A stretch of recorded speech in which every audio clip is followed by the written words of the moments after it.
ایک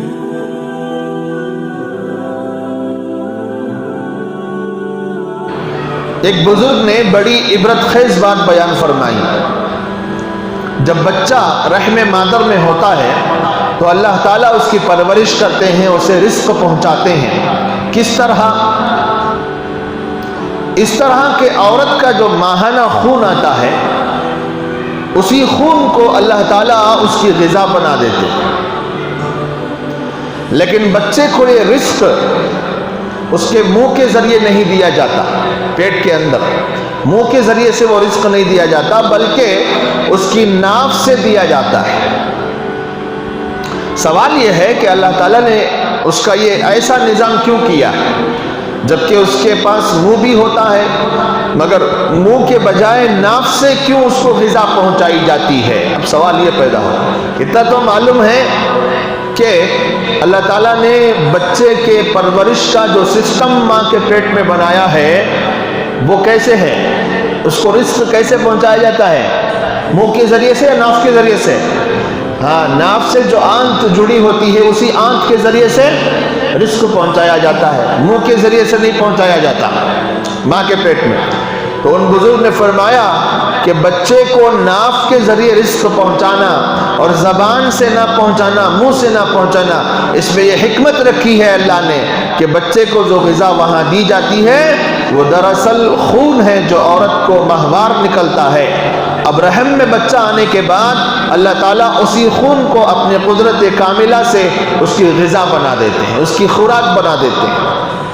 اور یہ سب کو معلوم ہے کہ خون ناپاک اور گندا ہوتا ہے. ارے خون کی حیثیت کیا ہے؟ ناپاک ہے یا پاک ہے؟ ناپاک ہے. تو خون ناپاک اور گندا ہوتا ہے. اگر اس کو وہ خون منہ سے دیا جاتا تو زبان ناپاک اور گندی ہو جاتی. اور زبان کو اللہ نے اپنے ذکر کے لیے بنایا ہے، زبان کو اللہ نے اپنے ذکر کے لیے بنایا ہے.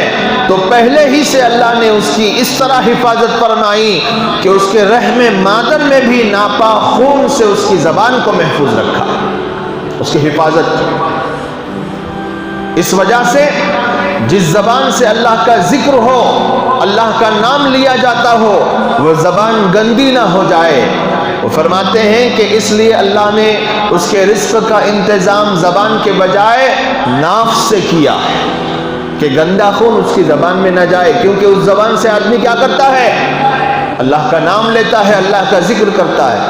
تو حضرت فرماتے ہیں میں کہتا ہوں اب ذرا غور کیجئے کہ آج زبان کو کتنا گندا کیا جا رہا ہے. ایک طرف اس سے گالیاں دی جاتی ہے تو دوسری طرف اسی زبان سے قرآن پڑھا جاتا ہے. ایک طرف اس سے چغلی کی جاتی ہے، جھوٹ بولا جاتا ہے، اور دوسری جانب اسی سے حدیث پاک پڑھی جاتی ہے، فضائل اعمال پڑھی جاتی ہے، منتخب پڑھی جاتی ہے، بخاری شریف، مسلم شریف پڑھی جاتی ہے. ایک طرف اس سے غیبتیں کی جاتی ہیں، پھر اسی زبان سے اللہ کو یاد بھی کیا جاتا ہے. یہ کتنی بے ادبی کی بات ہے. اللہ تعالیٰ نے تو مادر رحمی میں بھی ہماری زبان کی ناپاک خون سے حفاظت کی، اور ہم یہاں آ کر اس کو ہر طرح سے گندگی سے آلودہ کر لیتے ہیں. ایک بزرگ نے فرمایا کہ اگر میں 100 بار بھی اپنی زبان کو مشک اور عنبر سے دھوؤں تب بھی اس زبان سے اللہ کا نام لینا کمال بے ادبی ہے، کمال بے ادبی. تو دیکھا بھائیوں اللہ کے نام کا کتنا احترام ہے ان بزرگوں کے نزدیک. اور ایک ہم ہیں کہ اپنی زبانوں کو گندا کرتے رہتے ہیں، پھر اسی زبان سے اللہ کا نام بھی لیتے ہیں کہ اللہ کا نام اتنا آسان ہے کہ ہم اپنی گندی زبانوں سے اس کو لیتے رہیں. اللہ جیسا پاکیزہ نام اور یہ بے ادبی، جب ادنا سے ادنا کا نام احترام سے لیا جاتا ہے تو پھر اللہ کے نام کا کتنا ادب اور احترام ہونا چاہیے تھا. یہ ہم سب کو سوچنے کی بات ہے.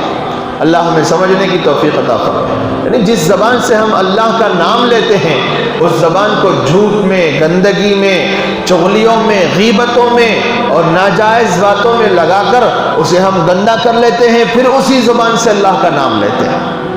حالانکہ اللہ کی ذات تو سبحان ہے، اللہ کی ذات کیا ہے؟ ہر عیب سے پاک ہے، ہر عیب سے پاک ہے۔ وہ تمام عیوب جو بندوں میں پائے جاتے ہیں، مخلوقات میں پائے جاتے ہیں، ان تمام عیوب اور نقائص سے اللہ کی ذات پاک ہے۔ تو اس پاک ذات کا نام لینے کے لیے کم از کم ہماری زبان تو کس سے پاک ہونی چاہیے؟ گندگیوں سے پاک ہونی چاہیے، جھوٹ کی نحوست سے پاک ہونی چاہیے، غیبت اور چغلیوں سے پاک ہونی چاہیے، اور ہر وہ چیز جو زبان سے گناہ مانی جاتی ہے ان چیزوں سے پاک اور صاف ہونی چاہیے۔ جو آدمی اس صفائی کا اہتمام نہیں کرتا اور اس پاکی کا اہتمام نہیں کرتا، اس کو حق نہیں پہنچتا کہ وہ اللہ کا نام اپنی گندی زبان سے لے۔ یہ بہت عبرت کی بات ہے۔